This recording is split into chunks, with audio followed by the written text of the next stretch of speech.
Ma propre famille m'a poussé d'une falaise avec ma fille de 6 ans. Nous avons survécu. Cachée dans la boue, au fond du ravin, ma fille Zélie a chuchoté les mots qui ont fait basculer ma vie. Maman, ils voulaient ton argent de l'assurance. Juste pour 3 millions d'euros? Ils avaient tellement tort. Bonjour à tous, et merci d'écouter mon histoire. Avant de vous raconter en détail comment l'enfer s'est déchaîné, j'aimerais savoir d'où vous m'écoutez. Dites-moi dans les commentaires de quelle ville ou de quel pays vous êtes, et quelle heure il est chez vous en ce moment. Mon histoire commence de manière très ordinaire, à Besançon. Je m'appelle Adélie, j'ai 34 ans. Mon travail, c'est ma passion. Je suis archiviste médical dans une clinique privée. J'aime l'ordre, la précision, la certitude qu'offre un dossier bien classé. J'aime le silence des étagères et l'odeur du papier. C'est un travail calme, prévisible. Tout ce que ma vie de famille n'était plus. Le centre de mon univers, c'est Zélie, ma fille de 6 ans. Elle a les boucles brunes de son père et mes yeux verts. Chaque après-midi, je quittais le travail à 16h30 précise pour aller la chercher à l'école. Ce moment, quand elle me voyait et courait vers moi, son petit sac rebondissant sur son dos, c'était mon ancre. C'était le seul moment de ma journée où je me sentais vraiment vue. Car à la maison, j'étais devenue un fantôme. Mon mari, Fabien, était gestionnaire de patrimoine. C'était un homme brillant, autrefois chaleureux et passionné. Mais depuis 1 an, il était devenu distant. Il rentrait tard, toujours la même excuse, réunion de dernière minute avec un client, ma chérie. Il s'asseyait à table, mais son esprit était ailleurs, prisonnier de l'écran lumineux de son téléphone. Quand Zélie lui montrait fièrement un dessin, il levait à peine les yeux. C'est joli, puce, distrait, avant de replonger dans ses messages. Je passais mes soirées à nettoyer, à préparer le lendemain, à gérer la maison, seule. Parfois, je me regardais dans le miroir de la salle de bain et je me demandais où était passée la femme qu'il avait épousée. Je n'étais plus sa femme. J'étais sa bonne à tout faire, son employée de maison non rémunérée. Je sentais qu'il s'éloignait de moi, mais je n'aurais jamais pu imaginer à quel point il était déjà loin. J'attribuais cela au stress, à la pression de son travail dans la finance. J'avais tort. Ce n'était pas le stress. C'était un plan. J'avais l'impression de devenir un fantôme dans ma propre maison.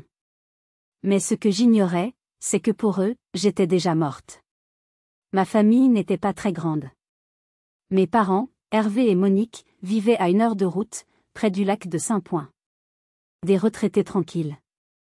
Du moins, c'est ce que je croyais. Ils avaient toujours semblé adorer Zélie, lui préparant des gâteaux, l'emmenant voir les vaches. Et puis il y avait ma sœur aînée, Bérangère. Bérangère avait 5 ans de plus que moi. Elle était directrice des achats pour une grande marque de luxe à Lyon. Elle était tout ce que je n'étais pas, sûre d'elle, ambitieuse, impeccablement habillée. Elle n'était pas mariée, n'avait pas d'enfants, et ne manquait jamais une occasion de me faire sentir que ma vie à Besançon était petite et provinciale. Elle parlait de ses voyages à Milan ou à Paris comme je parlais de ma visite au supermarché. J'avais toujours vécu dans son ombre, toujours été la petite sœur sensible, celle qui avait fait des études plus modestes. Cette dynamique, cette jalousie latente, avait toujours existé, mais je pensais que c'était normal entre sœurs. Un dimanche soir, lors d'un dîner de famille, Bérangère a lancé une bombe au milieu de la table, avec un naturel déconcertant. « Adélie, dit-elle en sirotant son vin, tu n'as pas l'air bien ces temps-ci. Tu as l'air épuisée. Et Fabien travaille tellement. » Je me suis tendue. « Je vais bien, Bérangère. Juste un peu fatiguée. » Elle a eu un petit rire condescendant. « Tu devrais te reposer. » Écoute, j'ai pensé à quelque chose. Pourquoi ne laisses-tu pas Zélie venir à Lyon avec moi pour quelques mois? Juste le temps que tu reprennes pied. Il y a des écoles privées fantastiques là-bas. Ça vous ferait du bien, à Fabien et à toi, d'avoir un peu d'espace. J'ai lâché ma fourchette. Quoi? Zélie? L'envoyer à Lyon? Mais elle n'a que 6 ans. C'est hors de question. Fabien, qui n'avait pas dit un mot, a soudainement levé les yeux de son téléphone. Ce n'est pas une si mauvaise idée, Adélie. Bérangère veut juste aider. J'étais stupéfaite. Aider? en m'enlevant ma fille? Le sourire de Bérengère ne m'a pas réchauffé. Il était froid, calculateur. C'était le sourire de quelqu'un qui vient de poser une pièce maîtresse sur un échiquier. Mais le pire n'était pas le sourire de ma sœur. C'était le regard de ma mère. Monique n'a rien dit.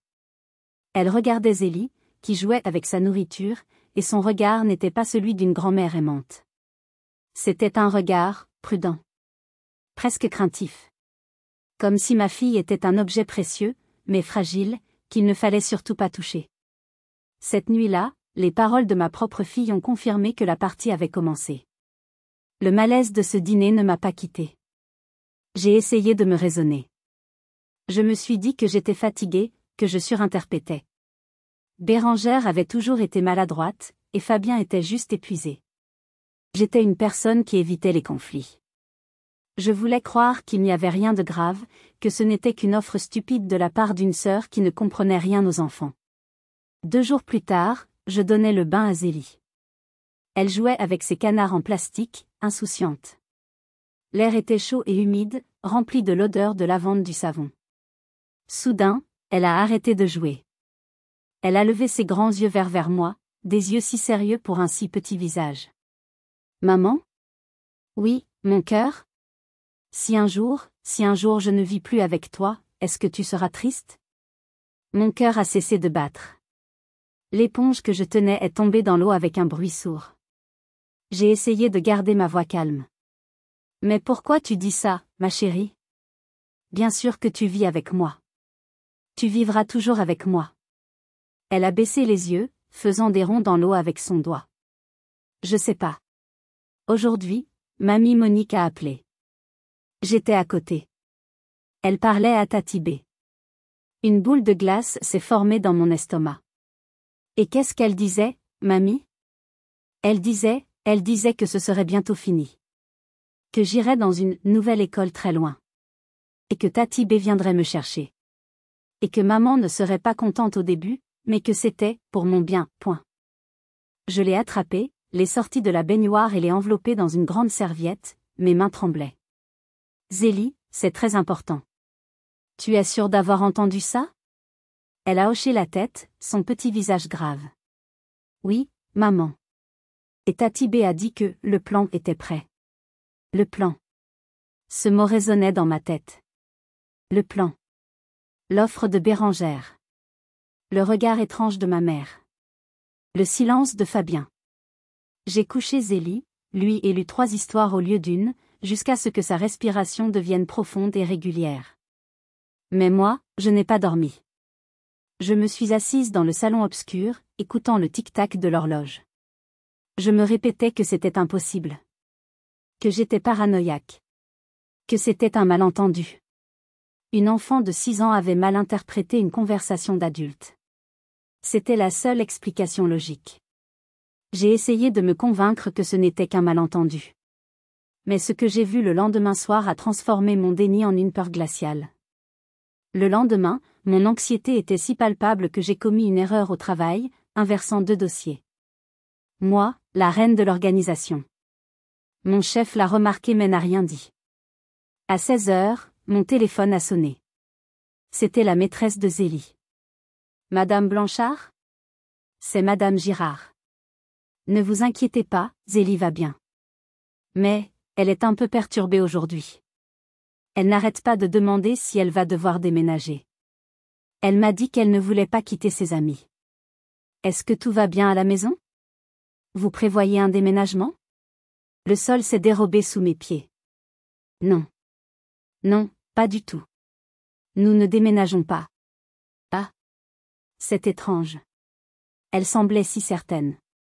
Elle a même dit qu'elle avait peur que vous soyez triste quand elle ne serait plus là. J'ai remercié la maîtresse, ma voix tremblante, et j'ai raccroché. Ce n'était plus un malentendu. Ma mère et ma sœur avaient activement parlé à ma fille, ou devant elle, de son propre enlèvement. Ce soir-là, j'étais décidée à affronter Fabien. J'allais exiger des réponses. Il est rentré tard, comme d'habitude. Il a marmonné un « bonsoir » et s'est dirigé vers la cuisine. J'étais assise dans le salon, les lumières éteintes. Fabien, Il faut qu'on parle. Pas ce soir, Adélie, je suis épuisé. Il a ouvert le frigo, m'ignorant. Il s'est retourné, son téléphone à la main, et a commencé à taper un message, me tournant le dos. C'est alors que je l'ai vu. La lumière de la hotte était allumée, et la surface sombre et brillante de la porte de notre four reflétait parfaitement l'écran de son téléphone. Je l'ai vu taper. Le nom du destinataire était « Bérengère ». Et le message qu'il écrivait était « Le plan continue ». Elle se doute de quelque chose. Reste silencieuse. J'ai arrêté de respirer. Le plan continue. Elle se doute de quelque chose. À qui tu écris, Fabien? Ma voix était un souffle. Il s'est retourné, verrouillant son téléphone. Personne. Le travail. Je t'ai vu, Fabien. Je l'ai vu dans le reflet. Tu écrivais à Bérengère. C'est quoi ce plan? Il n'a pas paniqué. Il n'a pas crié. Il a fait pire. Il a souri. Un petit sourire triste et condescendant. Il s'est approché de moi et m'a pris les épaules. Adélie, ma chérie. Tu es fatiguée. Tu es tellement stressée ces derniers temps. Tu imagines des choses. Je parlais à Bérengère de l'anniversaire de maman, c'est tout. Il m'a embrassé sur le front. Son baiser était froid comme la glace. Tu devrais te reposer, m'a-t-il dit doucement. C'était du gaslighting à l'état pur. Il me mentait en me regardant dans les yeux, me faisant passer pour folle. Il m'a fait douter de ma propre santé mentale. Mais je n'étais pas folle. Et j'étais déterminée à trouver la preuve qu'il ne pourrait pas nier. La manipulation de Fabien m'a terrifiée, mais elle m'a aussi endurcie. Je savais que je ne pouvais plus lui faire confiance. Je ne pouvais faire confiance à personne. Le lendemain, Bérengère a eu le culot de passer à la maison, sans prévenir. J'étais à Besançon pour un rendez-vous, dit-elle en entrant comme chez elle, portant des sacs de boutique de luxe. C'est pour Zélie, dit-elle en me tendant un sac contenant une robe hors de prix. Je n'ai pas pris le sac. J'ai croisé les bras. Qu'est-ce que tu fais, Bérengère? Qu'est-ce que vous préparez tous? Elle a levé un sourcil parfaitement épilé. De quoi tu parles? J'essaie d'être gentille. Arrête de mentir. Zélie m'a tout dit. L'école à Lyon. Le plan.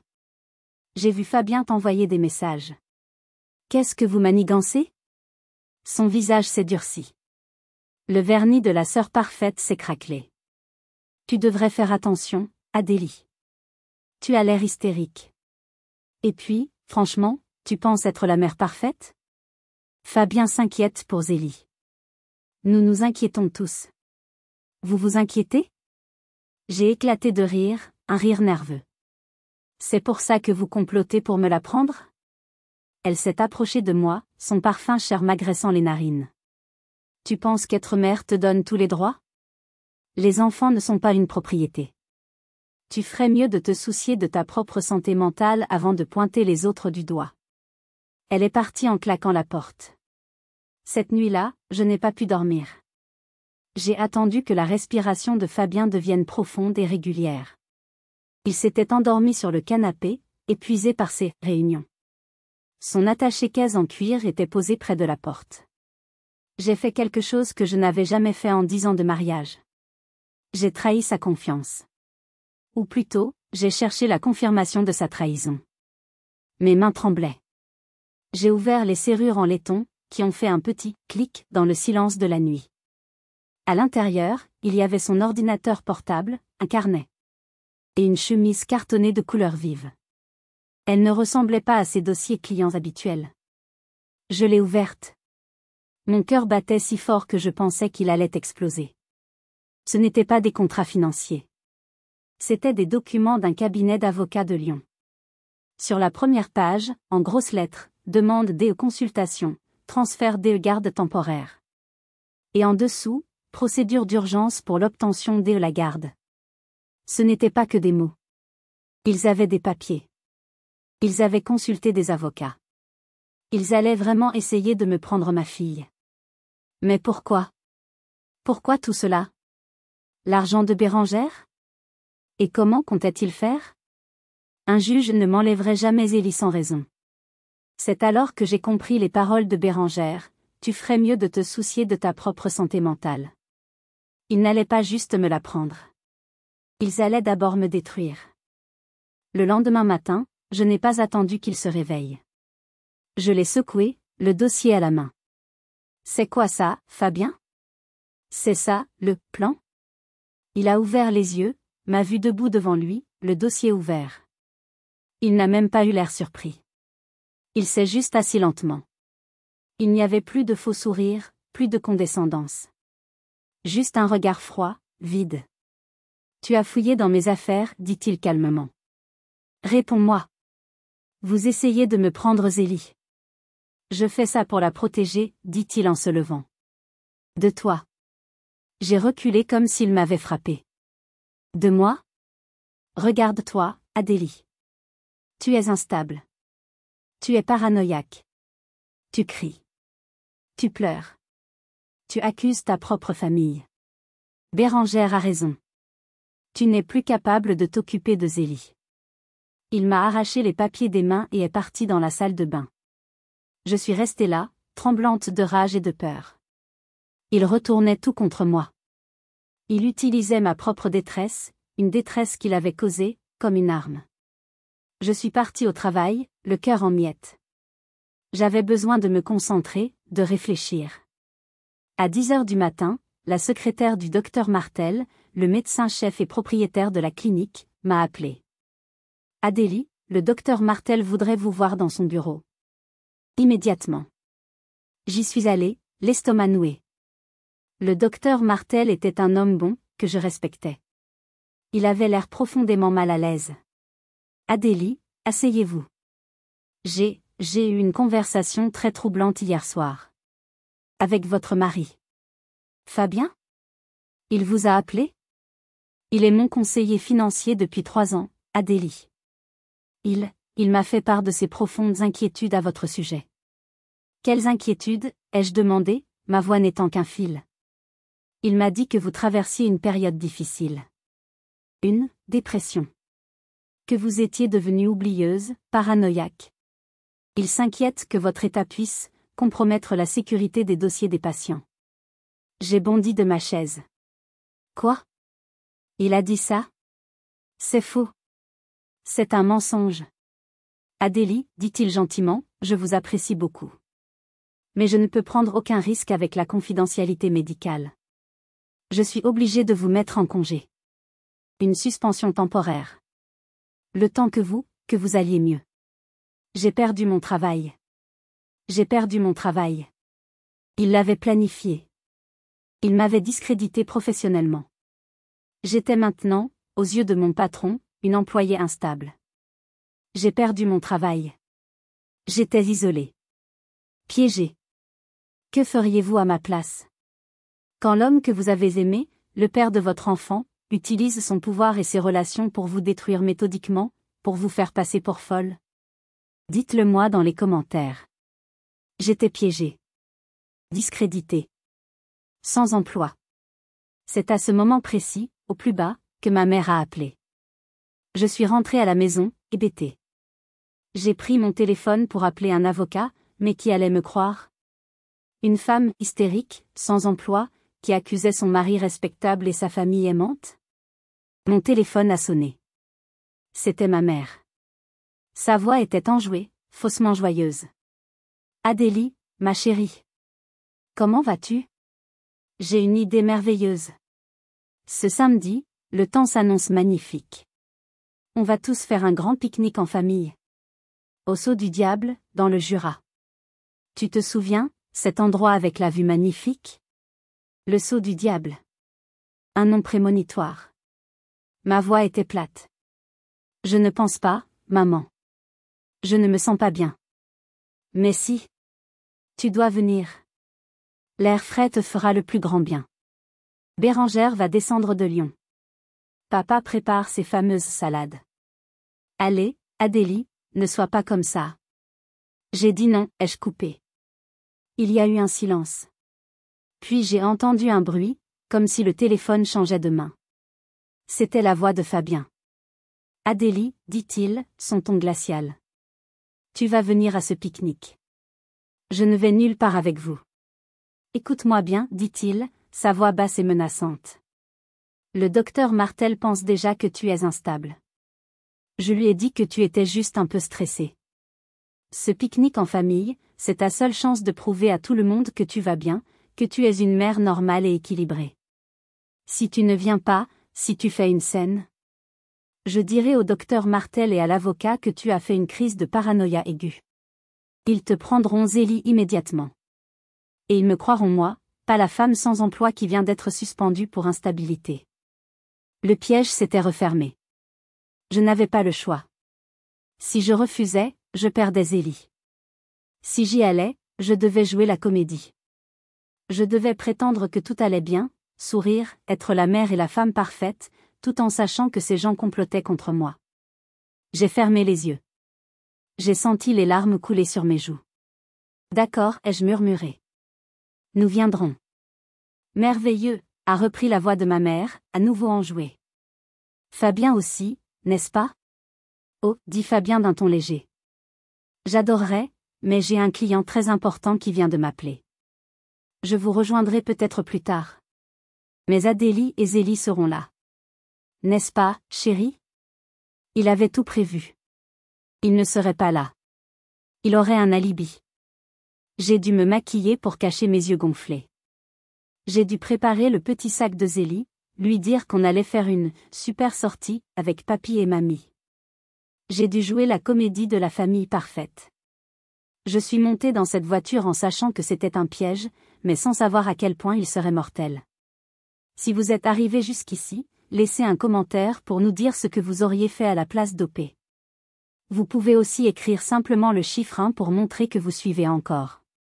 Et dites-nous, vous regardez cette histoire depuis quelle région ou quel pays? Le samedi matin est arrivé. Le ciel était d'un bleu éclatant, presque insultant. Zélie était excitée. Elle avait préparé son petit sac à dos avec sa loupe et son carnet pour chercher des insectes. Son innocence me brisait le cœur. La voiture de mes parents s'égarait. Mon père, Hervé, au volant, ma mère, Monique, à la place du passager. Bérangère était à l'arrière, portant des lunettes de soleil de marque et une tenue de randonnée qui semblait n'avoir jamais vu la boue. Le trajet s'est fait dans un silence tendu. Zélie parlait, posait des questions. Les adultes ne répondaient que par monosyllabes. J'ai remarqué que mon père vérifiait constamment son rétroviseur, même quand il n'y avait personne derrière nous. Nous avons quitté la route principale. Puis une route départementale. Puis mon père s'est engagé sur un chemin de terre, caouteux et étroit. Papa, où est-ce qu'on va? Ai-je demandé, l'anxiété me serrant la gorge. Le belvédère n'est pas par ici. C'est un nouvel accès, dit-il, sa voix trop neutre. Moins connue. La vue est meilleure. Nous nous sommes garés sur une petite aire déserte, entourée de grands sapins. Le seul son était le vent dans les branches. On y est, dit ma mère avec une fausse gaieté. Allez, tout le monde descend. J'ai pris la main de Zélie. J'ai regardé dans le coffre de la voiture. Mon père a sorti un petit sac à dos. Bérangère avait son sac à main. C'est là que j'ai réalisé. Où est la glacière? Ai-je demandé. Le panier de pique-nique? La nappe? Ma mère s'est figée. Oh, avec l'excitation, on a dû les oublier à la maison. Oublier, ai-je répété. Vous avez oublié le pique-nique, pour le pique-nique? Bérangère a soupiré, exaspérée. On n'est pas venu pour manger, Adélie. On est venu pour la vue. On mangera en ville après. Arrête de toujours tout compliquer. Il n'avait rien apporté. Pas de nourriture. Pas de boisson, à part une petite bouteille d'eau que Bérangère tenait. Ce n'était pas un pique-nique. C'était une mise en scène. Le belvédère est par là, dit mon père en indiquant un sentier étroit qui s'enfonçait dans les bois. J'ai serré la main de Zélie si fort qu'elle a gémi. Maman, tu me fais mal. Pardon, mon cœur. Nous avons marché pendant 10 minutes. Le sentier débouchait soudainement sur une large corniche rocheuse. La vue était à couper le souffle. Des kilomètres de forêt s'étendaient sous nos pieds, un tapis vert et or. Le vide était juste là, à quelques pas. Il n'y avait aucune barrière de sécurité. Mon père s'est approché du bord. Bérengère a posé sa main sur mon épaule. Son contact était froid. Et son sourire a glacé mon sang. C'est magnifique, n'est-ce pas, Adélie, dit Bérengère, sa main toujours sur mon épaule, la serrant légèrement. Parfois, il faut juste lâcher prise pour apprécier la vue. Je me suis dégagée de son emprise. Je n'aime pas cet endroit. C'est trop dangereux pour Zélie. On devrait repartir. Zélie, inconsciente du danger, courait après un papillon. Oh, ne sois pas si rabat-joie, dit ma mère. C'est là que tout a basculé. Très vite. Mon père, Hervé, s'est approché de Zélie. Regarde Zélie. Là-bas, dans le ciel. Un aigle. Zélie leva les yeux. Où, papy? Je ne vois pas. Viens, je vais te montrer. Il l'a soulevé d'un coup. Dans ses bras. Zélie a ri, pensant que c'était un jeu. Et il a commencé à marcher. Il a marché vers le bord de la falaise. Le temps s'est figé. J'ai vu ses chaussures s'approcher du vide. Il tenait ma fille au-dessus du ravin. Papa, ai-je hurlé. Non. Qu'est-ce que tu fais? Pose-la. J'ai commencé à courir vers lui. Je n'ai pas fait 2 pas. Ma mère, Monique, s'est jetée sur moi. Elle m'a poussé de tout son poids, par derrière. Le choc m'a coupé le souffle. J'ai trébuché sur les rochers inégaux. J'ai perdu l'équilibre. Mes bras se sont agités dans le vide. J'ai basculé en arrière. Mes doigts ont réussi à s'agripper à une racine qui sortait de la paroi. Je me balançais, mes pieds cherchant une prise qu'ils ne trouvaient pas. J'étais suspendu au-dessus du vide. J'ai levé les yeux. Bérengère se tenait au-dessus de moi. Son visage était impassible, sans aucune émotion. Désolée, Adélie, dit-elle d'une voix neutre. C'est nécessaire. Maman, ai-je entendu Zélie crier, se débattant maintenant dans les bras de mon père. Hervé. Monique. Au secours. Ne le laissez pas faire. Mon père, toujours au bord, regardait Bérengère. Il n'a pas bougé. Elle ne se souviendra de rien, dit-il. Ce sera rapide. Rapide. Nécessaire. Ils allaient me laisser tomber. Et ensuite, ils allaient jeter ma fille. Une rage pure, une force que je ne me connaissais pas, a explosé en moi. Ils n'auraient pas ma fille. J'ai lâché la racine. D'une poussée désespérée sur la paroi, je me suis projeté vers le haut et vers l'avant. J'ai atterri sur la corniche, à genoux. Bérengère a reculé, surprise. J'ai vu mon père, toujours tenant Zélie qui hurlait. Je n'ai pas réfléchi. J'ai couru. Je me suis jeté sur lui, de tout mon poids. J'ai attrapé Zélie, l'arrachant de ses bras. Le choc l'a fait basculer. Il a lâché prise. Mais j'avais trop d'élan. J'ai senti le sol disparaître sous mes pieds. Une seconde, j'étais sur la roche. La seconde d'après, j'étais dans le vide. Avec Zélie dans mes bras. Nous sommes tombés. Le vent sifflait à mes oreilles. Le ciel bleu tournait. J'ai serré Zélie contre ma poitrine, lui tournant le dos au sol. Je l'ai enveloppée de mes bras et de mes jambes, devenant un bouclier humain. Je l'ai entendu crier. Je n'ai eu qu'une seule pensée, protège-la. Puis, l'obscurité. La douleur m'a réveillée. Une douleur lancinante, aiguë, qui partait de mon épaule et descendait jusqu'à ma jambe. J'avais l'impression que chaque os de mon corps était en feu. J'ai ouvert les yeux. Je n'étais pas morte. Nous n'étions pas au fond du ravin. Notre chute avait été brisée par une corniche inférieure, une saillie rocheuse recouverte d'arbres touffus et de boue épaisse. C'était peut-être à 15 ou 20 mètres en dessous d'eux. L'odeur de la terre humide et de la sève brisée m'emplissait les narines. J'ai bougé. Une douleur fulgurante m'a traversé le poignet gauche. Il était tordu dans un angle anormal. Ma jambe droite, je ne la sentais pas. Zélie. J'ai baissé les yeux. Elle était toujours blottie contre ma poitrine, couverte de boue et de feuilles. Elle tremblait de tous ses membres, mais elle respirait. Zélie. Ai-je soufflé? Elle a levé la tête, ses yeux immenses de terreur. Maman, j'ai peur. Chut, mon cœur. Reste silencieuse. Ne bouge pas. Car je les entendais. Au-dessus de nous. Sur la corniche d'où nous étions tombés. Leur voix me parvenait, étouffée par le vent. C'était ma mère. Monique, tu vois quelque chose? Hervé? Tu vois quelque chose? Un silence. Puis la voix de mon père. Non. Rien. Ça ne bouge pas. Il y a trop d'arbres sur la corniche en dessous. Mais, elles n'ont pas pu survivre à ça. Puis Bérengère, parfait. Personne ne vient jamais ici. Elles ne seront pas retrouvées avant des jours. J'appelle Fabien. Il va signaler leur disparition dans 2 heures. Il dira qu'elles sont parties en randonnée et qu'elles se sont perdues. Un tragique accident. J'ai senti le sang de Zélie se glacer contre moi. J'ai mis ma main sur sa bouche. Elle m'a regardé, et elle a compris. Nous avons entendu leurs pas s'éloigner. Le bruit du moteur de la voiture qui démarre, puis qui s'efface. Le silence est retombé sur la forêt. Nous sommes restés immobiles pendant ce qui m'a semblé être une éternité. Zélie tremblait, mais elle ne pleurait pas. Puis, ma fille de 6 ans s'est penchée vers mon oreille. Son souffle était chaud sur ma joue glacée. Elle a chuchoté. Maman, on doit faire semblant d'être morte, n'est-ce pas? J'ai hoché la tête, incapable de parler. La maturité de sa réaction m'a terrifiée. Elle a continué, sa voix à peine audible.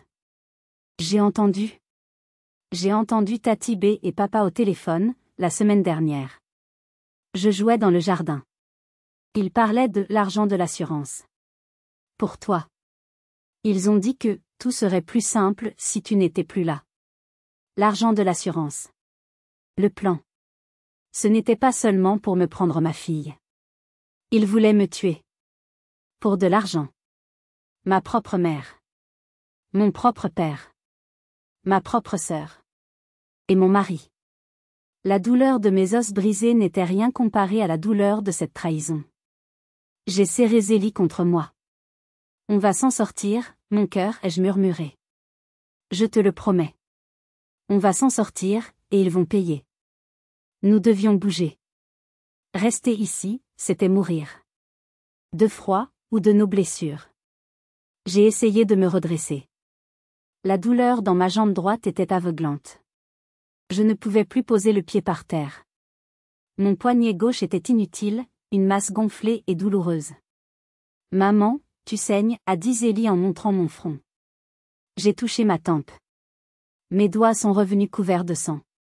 Ce n'est rien, mon cœur. J'ai regardé autour de moi. La corniche était étroite, mais il semblait y avoir un sentier de chèvres qui descendait en pente douce vers la forêt, loin de la falaise. C'était notre seule chance. Zélie, écoute-moi. J'ai très mal. Je ne peux pas marcher seule. Tu vas devoir être mon bâton. Ma fille de 6 ans, couverte de boue, les larmes séchées sur ses joues, a hoché la tête avec un sérieux d'adulte. D'accord, maman. J'ai attrapé une branche solide avec ma main droite valide. Je me suis appuyée dessus. J'ai passé mon bras gauche, malgré le poignet cassé, autour des petites épaules de Zélie. Et nous avons commencé à marcher. Ou plutôt, à nous traîner. Chaque pas était une agonie.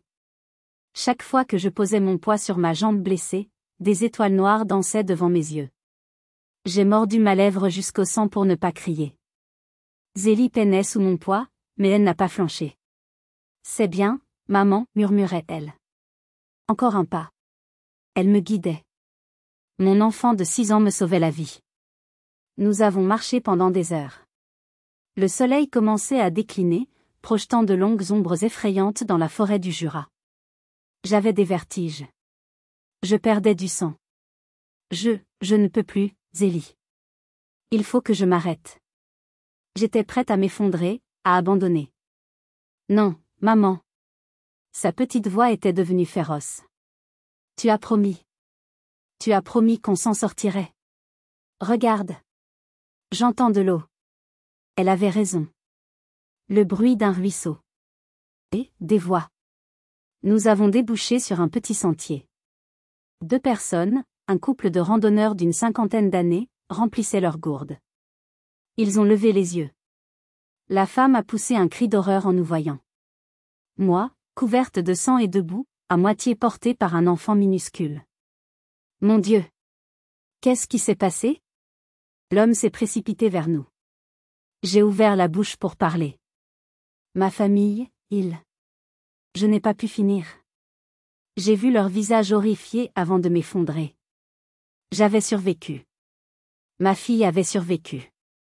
Mais le combat ne faisait que commencer. Comment prouver l'incroyable? Comment prouver à ces gens, à la police, que ce n'était pas un accident, mais une tentative de meurtre orchestrée par ma propre famille? Je me suis réveillée au son régulier d'un moniteur cardiaque. L'odeur était celle, aseptisée, de l'hôpital. Une lumière grise filtrait par la fenêtre. J'étais au CHU de Besançon. Mon bras gauche était dans un plâtre. Ma jambe droite était surélevée, immobilisée. J'ai tourné la tête. Zélie dormait dans un fauteuil à côté de mon lit, une infirmière veillant sur elle. Un homme était assis dans le coin de la chambre. Il portait un costume civil, mais son regard était celui d'un policier. Madame Blanchard. Je suis l'inspecteur Rocher. Nous devons vous parler. Il m'a expliqué que j'étais là depuis 3 jours. J'avais eu une commotion cérébrale, une fracture du poignet, une fracture du tibia, et de multiples contusions. Zélie, miraculeusement, n'avait que des égratignures. Mon corps avait absorbé tout le choc. Les randonneurs ont dit que vous aviez parlé de votre famille, dit-il doucement. J'ai pris une profonde inspiration. Et j'ai tout raconté. L'offre de Bérengère. Les soupçons. Le gaslighting de Fabien. La suspension de mon travail. Le chantage pour me forcer à aller au pique-nique. La voiture sans nourriture. La falaise. Le geste de mon père. La poussée de ma mère. Les paroles froides de ma sœur. Et ce que nous avions entendu d'en bas. Le plan de Fabien pour signaler notre disparition. Et ce que Zélie avait entendu. L'assurance vie. L'inspecteur Rocher a écouté sans m'interrompre, prenant des notes. Son visage était impassible. Quand j'ai eu fini, il est resté silencieux un moment. Madame Blanchard, dit-il enfin, nous avons commencé à enquêter dès votre arrivée. Fabien Blanchard a bien signalé votre disparition samedi soir. Il semblait dévasté. C'est un menteur, ai-je craché. Nous avons vérifié, continua-t-il, comme s'il ne m'avait pas entendu. Par procédure standard, en cas d'accident mortel potentiel, nous vérifions les finances. Votre mari a modifié votre contrat d'assurance vie il y a 4 mois. Il a marqué une pause. Il a augmenté la couverture à 3 millions d'euros. Le seul bénéficiaire, c'est lui. 3 millions d'euros. J'ai eu la nausée. Et ce n'est pas tout. La personne qui a co-signé le changement de police, en tant que témoin, c'était votre sœur, Bérengère Giraud. Il avait la preuve. Ce n'était pas seulement ma parole contre la leur. Et il y a autre chose, dit Rocher. Nous avons examiné les comptes de votre père. Il y a une semaine, il a reçu un virement de 50 000 euros. De Fabien. La note de virement indiquait, règlement final, point. 3 millions d'euros pour mon mari et ma sœur. 50 000 euros pour mes parents. C'était le prix de nos vies. Fabien et Bérengère ont disparu, ajouta l'inspecteur. Nous sommes allés les interroger ce matin. Ils se sont volatilisés. Ils sont en fuite. Mais ils avaient oublié un détail crucial. Ils avaient oublié que ma fille avait tout entendu. Ma chambre d'hôpital est devenue une forteresse. Un policier était posté devant ma porte 24 heures sur 24. J'étais une témoin sous protection. Le plus difficile a été pour Zélie. Elle ne voulait pas me quitter. Des psychologues spécialisés dans l'enfance sont venus, dans la chambre même. Ils lui ont parlé doucement, lui ont donné des jouets, des dessins. L'inspecteur Rocher est revenu le lendemain. Il avait l'air fatigué, mais ses yeux brillaient d'une nouvelle détermination. « Votre fille est incroyable », m'a-t-il dit à voix basse pendant que Zélie dessinait avec une psychologue. Elle se souvient de tout. Zélie avait raconté son histoire. Avec ses propres mots d'enfant de 6 ans. Elle a raconté la conversation téléphonique entre sa grand-mère et sa tante. Elle a raconté la conversation qu'elle avait surprise dans le jardin, entre son père et sa tante, au sujet de l'argent de l'assurance et de maman qui est trop compliquée. Elle a même raconté avoir entendu son père dire à sa tante que son plan pour me faire passer pour folle au travail fonctionnait parfaitement. Son témoignage, enregistré, corroborait chaque élément de mon histoire. Il reliait le gaslighting à la tentative de meurtre. J'ai regardé ma fille, qui coloriait méticuleusement un soleil, en faisant bien attention de ne pas dépasser. Quand la psychologue est partie, je l'ai appelée près de moi. Je l'ai serrée dans mon bras valide. Tu n'as pas eu peur, mon cœur, de raconter tout ça à ces gens? Elle a secoué la tête contre ma poitrine. Non. J'avais peur sur la falaise. Mais plus maintenant. Je savais que si je disais la vérité, les méchants seraient arrêtés. Et tu n'aurais plus jamais à avoir peur. La vérité. La vérité sortie de la bouche d'un enfant de 6 ans venait de faire exploser un complot meurtrier. Grâce à son témoignage et aux preuves financières, les mandats d'arrêt ont été émis. Mes parents, Hervé et Monique, ont été arrêtés chez eux. Ils n'ont montré aucune résistance. Ils étaient juste vides. La traque de Fabien et Bérangère a été rapide. Leur arrogance les a perdus. Ils n'ont pas fui assez loin. Ils ont été appréhendés 2 jours plus tard dans un hôtel de luxe près de Genève, à la frontière suisse, alors qu'ils s'apprêtaient à vider des comptes. Ils étaient arrêtés. La justice allait commencer. Mais serais-je assez forte pour affronter mes propres parents au tribunal? 8 mois se sont écoulés. 8 mois de rééducation, de thérapie, de cauchemars. 8 mois à réapprendre à marcher, à réapprendre à faire confiance. Le procès s'est ouvert au tribunal de Besançon. L'affaire avait fait la une des journaux locaux. La trahison du sceau du diable. J'y suis allée, non pas en fauteuil roulant, mais sur des béquilles. Je tenais à leur faire face debout. Zélie, protégée, n'était pas là. Son témoignage vidéo suffirait. Ils sont entrés. Les 4. Fabien et Bérangère, habillés avec soin, l'air presque ennuyés, arrogants jusqu'au bout. Et mes parents. Hervé et Monique. Ils avaient vieilli de 20 ans. Ils regardaient le sol. Ils n'ont pas levé les yeux vers moi une seule fois. Quand je suis appelée à la barre, la salle est devenue silencieuse. J'ai raconté mon histoire. Je n'ai pas crié. Je n'ai pas pleuré. Ma voix était calme, précise, comme les archives que je classais. J'ai raconté le gaslighting, la suspension, le chantage, la falaise, la poussée, les voix. J'ai regardé Fabien dans les yeux. Vous avez essayé de me faire passer pour folle. Mais je ne le suis pas. Vous avez essayé de me tuer. Mais je suis vivante. Leurs avocats ont essayé de me démolir. Ils ont dit que j'étais instable, dépressive, que j'avais accidentellement glissé et que j'entraînais tout le monde dans ma psychose. Puis, ils ont diffusé la vidéo de Zélie. La petite voix de ma fille a rempli la salle d'audience. Elle a raconté l'assurance vie. Elle a raconté le plan. Elle a raconté sa peur. Elle a terminé en disant « Ma maman est la meilleure maman. Elle m'a sauvée. » Il n'y avait plus un bruit. Même les avocats de la défense semblaient secoués. Quand on leur a donné la parole, Fabien et Bérangère n'ont exprimé aucun remords. Elle était difficile, a dit Fabien. Elle rendait la vie impossible. Mes parents n'ont rien dit. Le verdict a été rapide. Fabien et Bérangère, 25 ans de prison pour tentative d'assassinat avec préméditation. Hervé et Monique, 15 ans de prison pour complicité de tentative d'assassinat. Le marteau est tombé. 25 ans. 15 ans. Je n'ai pas ressenti de joie. Je n'ai pas ressenti de haine. Je me sentais juste vide. La justice était rendue. Mais comment reconstruire une vie à partir de ruines pareilles? Ma famille était morte ce jour-là sur la falaise.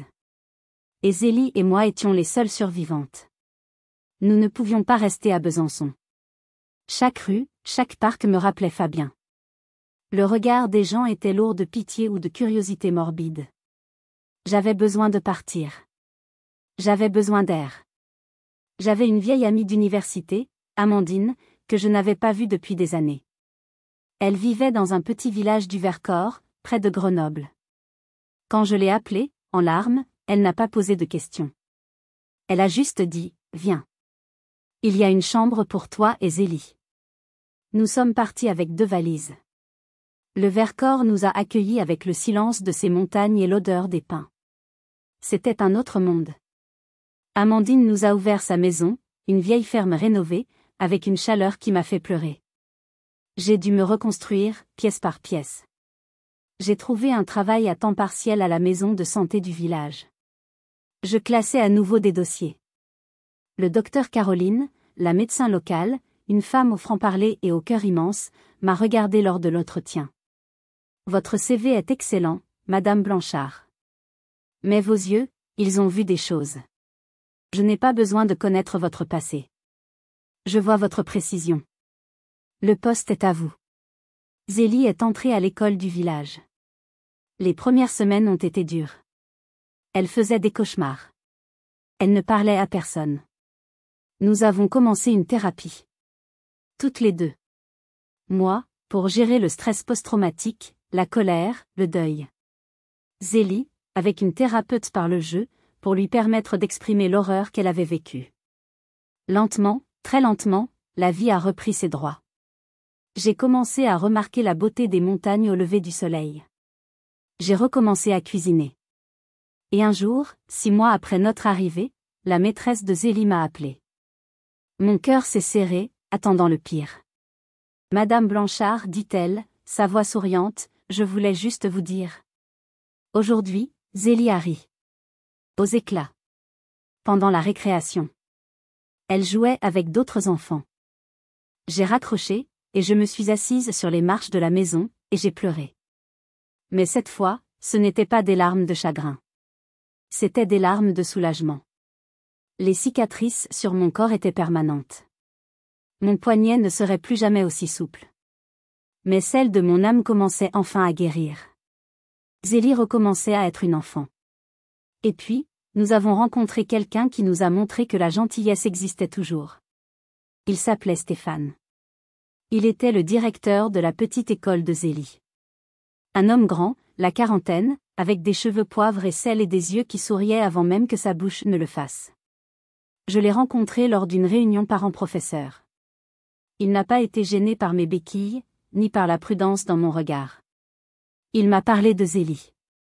C'est une petite fille incroyablement résiliente, Madame Blanchard. Elle a une force intérieure. Il n'a jamais posé de questions sur notre passé. Il n'a jamais été curieux. Il était juste présent. Il organisait des randonnées pour les enfants le week-end. Il apportait des livres anciens à Zélie parce qu'il avait remarqué qu'elle adorait lire.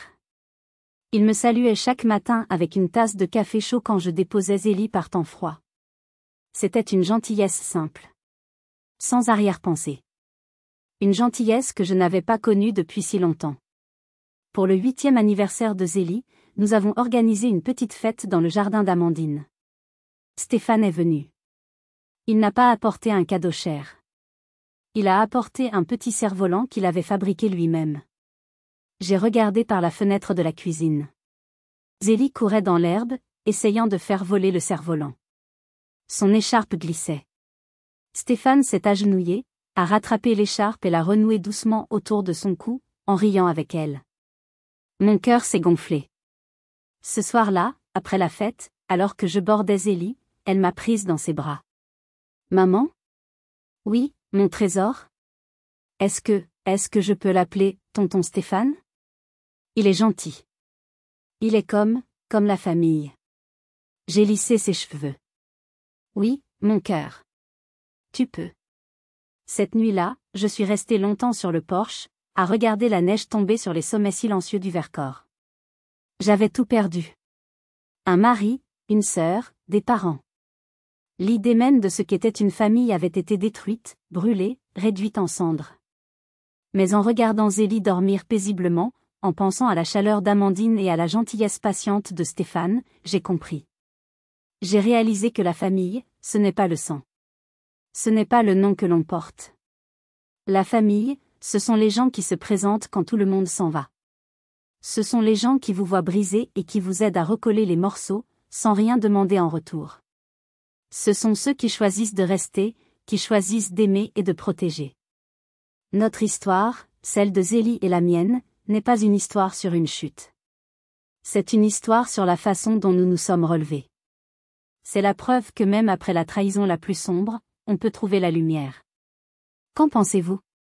La vraie famille est-elle définie par le sang, ou par l'amour et le choix? Avez-vous déjà vécu une situation où un ami, ou même un étranger, s'est montré plus famille que votre propre sang? Partagez vos propres histoires et vos réflexions dans les commentaires ci-dessous. Votre expérience compte. Merci de m'avoir écouté jusqu'au bout. Si mon histoire vous a touché, n'oubliez pas de laisser un j'aime et de vous abonner à la chaîne pour plus d'histoires puissantes sur la résilience et la force de l'esprit humain.